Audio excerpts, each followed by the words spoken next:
पाल case में Guddu बमबाज STF के हाथों आने से बाल बाल बच गया। गुड्डू बमबाज कैसे बचा आपको बताएंगे, लेकिन उसके पहले गुड्डू बमबाज के बारे में अहम बात जान लीजिए। गुड्डू मुस्लिम उर्फ गुड्डू बमबाज उमेश पाल केस के प्रमुख आरोपियों में से एक है। 24 फरवरी को उमेश पाल की जब हत्या हुई तो जिन लोगों की सीसीटीवी फुटेज सामने आई उसमें गुड्डू मुस्लिम भी प्रमुख था। सबसे बड़ी बात, अन्य हत्यारोपी गोलियां चला रहे थे जबकि गुड्डू मुस्लिम अकेला था जो बम फेंक रहा था।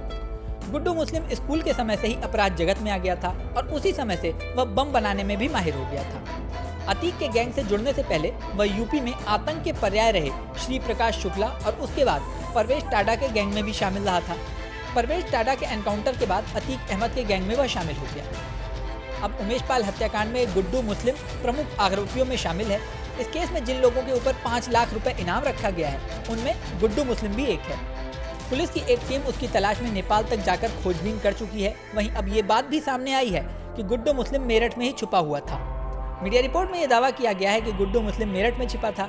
इसकी सूचना पर पुलिस और एसटीएफ की टीम ने कॉम्बिंग भी की, लेकिन जब टीम ने छापा मारा तो उससे पहले ही गुड्डू मुस्लिम उस जगह से फरार हो गया।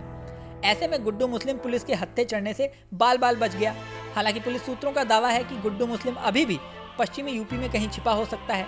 इसी के चलते मेरठ, मुजफ्फरनगर, एटा, अलीगढ़ आदि इलाकों में टीमें पता लगा रही हैं। पुलिस की टीमें दिल्ली, मध्य प्रदेश, बिहार, झारखंड तक छापेमारी कर रही हैं। इसके अलावा नेपाल और थाईलैंड में भी एसटीएफ की स्पेशल टीमें जांच करने के लिए गई हैं। बता दें कि उमेश पाल मर्डर केस में गुड्डू मुस्लिम के अलावा अतीक के बेटे असद सहित 5 लोगों पर 5-5 लाख रुपए का इनाम रखा गया है। अतीक की पत्नी शाइस्ता परवीन पर भी 25,000 रुपए का इनाम रखा गया है।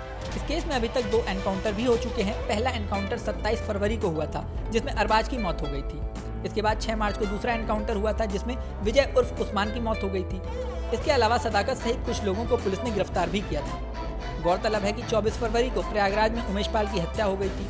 उमेश पाल राजू पाल हत्याकांड के मुख्य गवाह थे। राजू पाल हत्याकांड साल 2005 में हुआ था। अब इस केस के गवाह उमेश पाल की भी हत्या हो गई। आगे इस केस में क्या होता है इस पर तमाम नजरें लगी हुई हैं। लेकिन गुड्डू मुस्लिम के हाथ से निकल जाने से पुलिस की टीमें अफसोस जरूर कर रही होंगी। अगर गुड्डू मुस्लिम पुलिस के हाथ लग जाता तो ये इस केस में अभी तक की शायद सबसे बड़ी सफलता होती। हालांकि इस केस में 2 एनकाउंटर भी हो चुके हैं, लेकिन गुड्डू मुस्लिम जितना बड़ा नाम है उस हिसाब से गुड्डू मुस्लिम पुलिस को कई राज बता सकता है। अब आगे इस केस में क्या होता है ये तो वक्त ही बताएगा। इस वीडियो में फिलहाल इतना ही। जल्दी नया वीडियो लेकर आपके सामने फिर आएंगे। हमारा ये वीडियो आपको कैसा लगा ये कमेंट बॉक्स में ज़रूर बताएं। और हाँ, जाने से पहले सबसे ज़रूरी बात, हमारे चैनल न्यूज़ नेशन को अगर आपने सब्सक्राइब नहीं किया है तो सब्सक्राइब कर लें। इसी के साथ स्क्रीन पर दिख रहा बेल आइकन प्रेस कर दें जिससे हमारे नए नए वीडियोज़ की नोटिफिकेशन आपको मिलती रहे। मिलते हैं नेक्स्ट वीडियो में, बने रहिए न्यूज़ नेशन के साथ।